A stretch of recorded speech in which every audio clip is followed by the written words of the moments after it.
सभी दोस्तों को जोहार। कैसे हो आप लोग? आशा करता हूँ आप सभी लोग स्वस्थ होंगे, मस्त होंगे।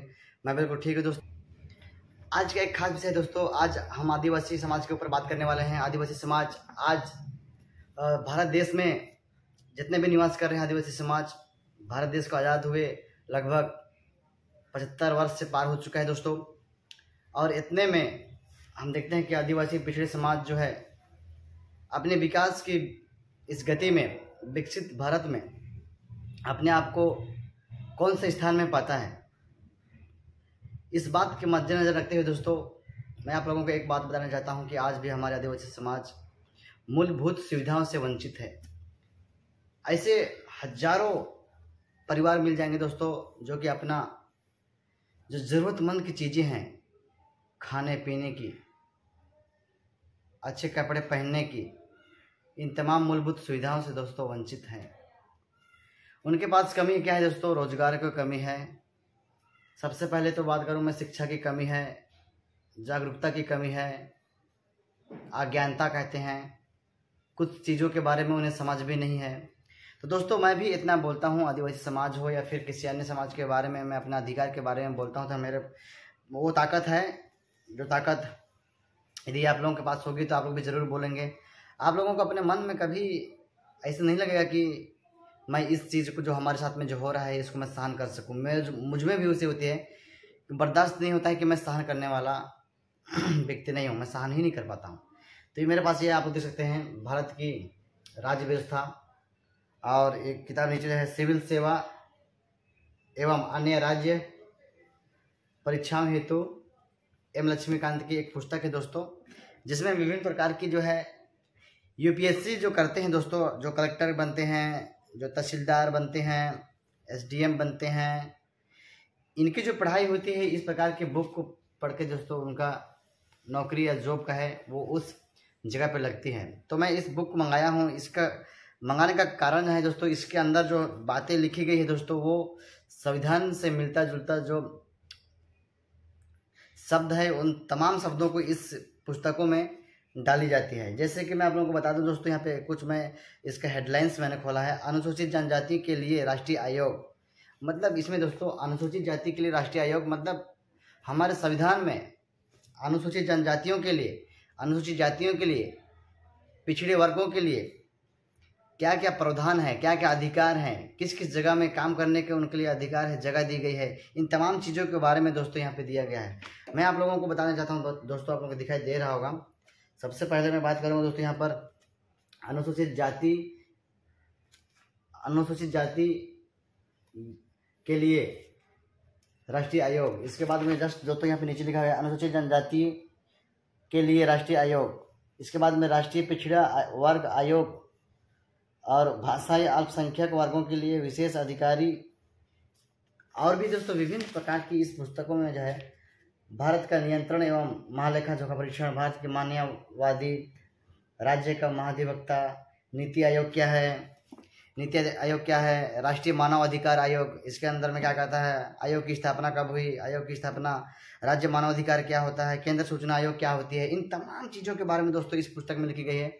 इन्हीं पुस्तकों को मैं पढ़ता हूँ दोस्तों। इसके बाद में आप लोगों के सामने मैं जो है निडर होके, बेखौफ होके मैं आप लोगों के पास जो हमारे साथ में गलत हो रहा है उस गलत के बारे में मैं आप लोगों के सामने आवाज़ अपना बातों को रख सकता हूँ।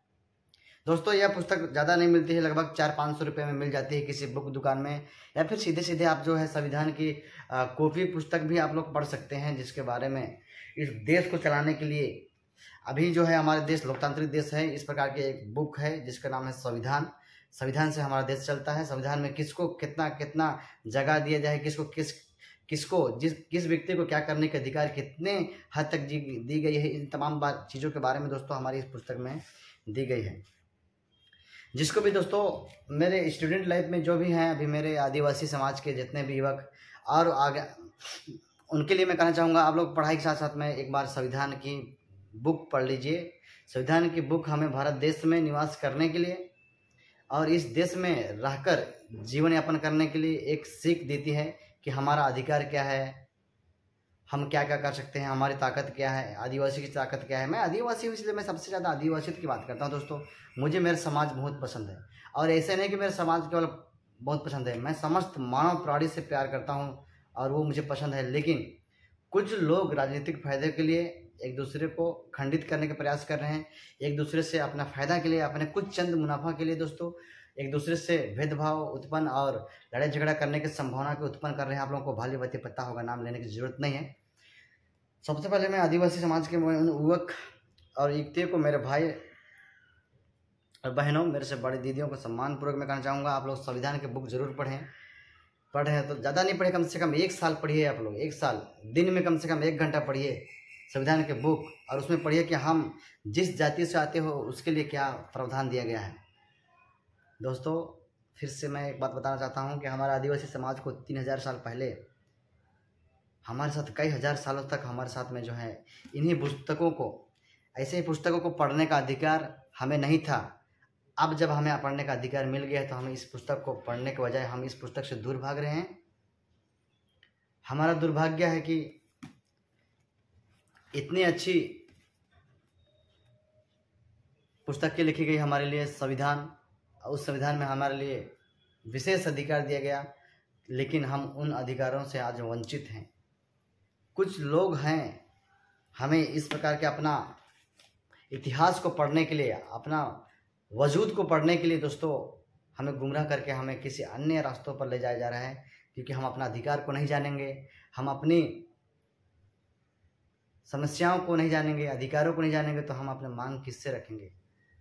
इन तमाम चीज़ों से दोस्तों हमें दूर रखा गया और अभी भी षड्यंत्र पूर्वक हमें इन तमाम चीज़ों से दूर रखा जा रहा है। इस षड्यंत्र चीज़ों को समझना होगा। हमारे आपस के ही कुछ लोग हैं जो हमारे साथ में इस प्रकार के छल कर रहे हैं, समझना होगा। मैं आप लोगों को मैं निवेदन करता हूं कि आप संविधान की पुस्तक ज़रूर पढ़ें दोस्तों। इन्हीं पुस्तकों को पढ़कर कुछ लोग हमारे बीच में बड़े पद पे हैं, जैसे कलेक्टर भी इसी प्रकार की पुस्तकों को पढ़कर हमारे ऊपर राज करते हैं, हमारी सेवा करते हैं, कहते हैं कि हम जनता की सेवा करते हैं, लेकिन वो हमारे ऊपर राज करते हैं। फिर इसके बाद में हो गए SDM, तहसीलदार, इस प्रकार की पुस्तकों को पढ़ते हैं। और जितने भी बड़े पद में होते हैं, नौकरी जिसको कहते हैं आप लोग, IAS, IPS, SP, DSP, DIG, ऐसे ही पुस्तकों को पढ़ के बनते हैं दोस्तों।